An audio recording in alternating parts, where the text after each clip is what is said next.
Jirtuu kabajamtootaaf jaalatamtoota kiyya oduu kiyya kan yeroo ammaatti naga badda isiniif dhiyaatteetiin jiran hanga xumuricha qophichaatti nafaana turtii taasisuun dagatinaa isiniin jechuun beeksisa. Kanaanis immoo chaanaala keenya dabalatu bakkuma seentanii laayikii fi sheer sabiskiraayib godhuudhaan akkaaniif na waliin turtii taasiftan isiniin jaama. Oduuwwan biyyoota alaatii fi oduu biyya keessaa kan adda addaatu qabadde anis isinitti deebi'eetiin jira. Hanga xumuricha qophii kanaatti nafaana turtii taasisuudhaan laayikii fi sheer sabiskiraayib godhuun dagatinaa isiniin jaama. Somaalilaandii fi Somaaliyaa jidduutti haalli isaanii haaluma jiruun itti fufeetti jira.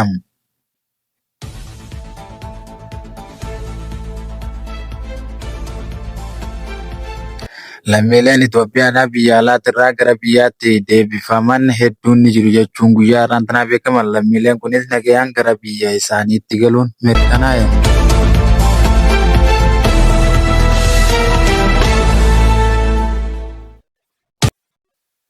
Taayiwaanii fi Chaayinaa jidduutti shaakalli lolaa qopheeffachaa jiraachuu isaanii gara lachuutti ni mul'ata. Chaayinaan immoo Taayiwaan haleeluudhaaf marsitee akkaaniif jirtus mirkanaa'eeti jira.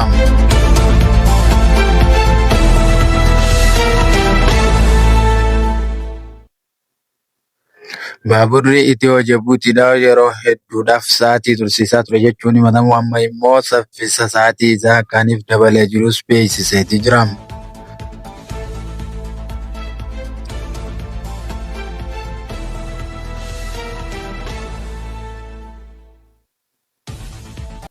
Amma immoo gara oduu keenya bal'inaatti wayitaaniif dabalutti Somaalilaandii dabdeenya kana Israa'el beekumtii kennuu eegalee Somaalilaandiin gara lamatti adda ba'uun isiitis ni mul'ata.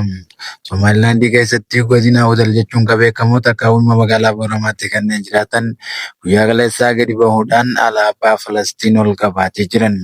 Somaalilaandii immoo gara kaaniin magaalaa Hargeysaa keessatti gadi bahuun hawaasni guutuun isaaniitu alaabaa biyyattiidhaa qofatti ol qabaatee jiran fi alaabaa Israa'el kan mul'isaa jiran ta'ullees garuu immoo hawaasni biyyoota kanaa gammachuudhaan kan gara magaalaa guddittii biyyattii Hargeysaa irraa mul'atu bira kutee magaalonni kun immoo alaabaa Falastiiniin faayamaniiti jiran. Magaalli Booramaadhaa immoo godina Awdal jechuudhaan kan beekamu alaabaa Falastiiniin mul'ata.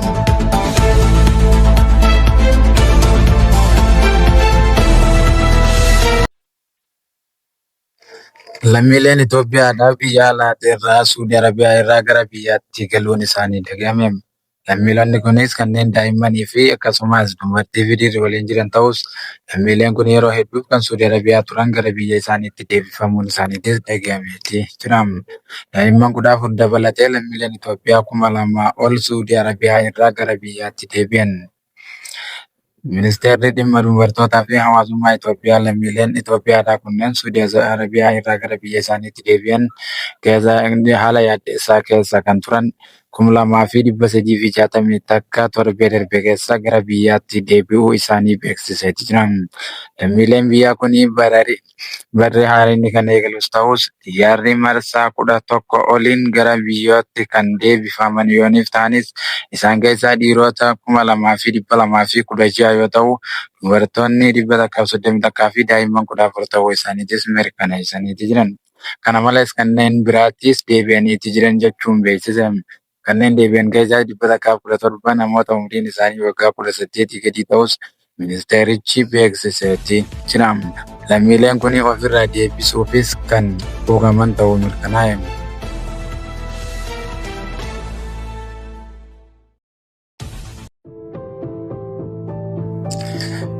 Chaayinaa fi Taayiwaan jidduutti haalli agarsiisa waraanaa isaan lameen jidduutti jiru akkuma jirutti itti fufeetti jira. Chaayinaa fi Taayiwaan wal loluudhaaf qophii irra kan jiran ta'us Chaayinaan meeshaalee waraanaa guddaa gara Taayiwaanitti oofuudhaan lolaaf qophii irra kaaniif jirtu mirkaneessiteeti jirti.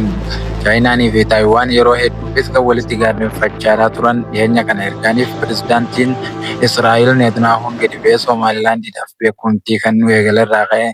Chaayinaan immoo haala kanaatiin waraanaa fi akkasumas shaakala waraana lafootii fi kan qilleensarraatu ba'ee eegaluun isiitis ni mul'ata. Garuu immoo Taayiwaanis haaluma Somaalilaandii kanatti beekumtii osoo hin qabne biyyeefiin of bulchaa jirtu ta'uun mirkanaa'eeti jira. Garuu immoo Taayiwaanii fi Chaayinaan biyyooniif wal cinaa jiraatanillees galaanaa fi daangaa fi hundaanis kan wal daangeessan yoo ta'us amma immoo Chaayinaan isaan kana irratti duula waraanaa banuuf qophaa'aa akkaniif jirtutu mul'ata. Chaayinaan immoo waraana galaanarraatii fi akkasumas kan qilleensarraa qopheessitee wayita isiin jirtu kanatti Taayiwaanii fi Chaayinaa jidduutti lolli haala hammaataa keessa akkaniif jirutu mul'ata. Taayiwaan immoo garuu gama isiitii yeroo hedduufis kan duubatti irraa qusachaa turte Ameerikaa irraa meeshaa bitachuu hin dandeessi jechuun Doonaald Tiraamp kaniif dubbii kana dubbateen booda guyyaa har'aan tanaa immoo lolli gara Ameerikaa Chaayinaadhaatti irraa shaakala waraanaa kan mul'atu ta'uudhaas Addis Istaandardii fi akkasumas Aljaziiraanis gabaasaniitii jiran. Lolli isaanii kun immoo wal duraatuma yeroo hedduufis kan deddeebi'aa ture. Har'a immoo Chaayinaan ifa bahuudhaan meeshaalee waraanaa gurguddaa mul'isaniitii jiran.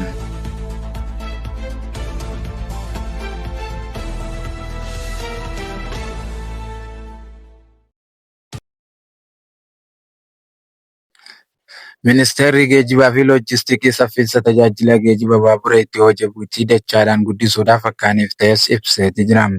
Ministeerri geejjiba baabura ammaa sa'aatii kiiloomeetirii 60 imalu irraa gara sa'aatiitti kiiloomeetirii 120tti ol guddisuudhaaf akkaniif hojjetus mirkaneessee jira. Obbo Bari'oo Hassan Deetaan ministeera geejjibaa fi loojistiikii sarara geejjibaa kun gaafa hojjetamu kan sa'aatii kiiloomeetira 120 fagaatutti fageeffamu ta'uu isaatis mirkaneessee jira. Yaada kana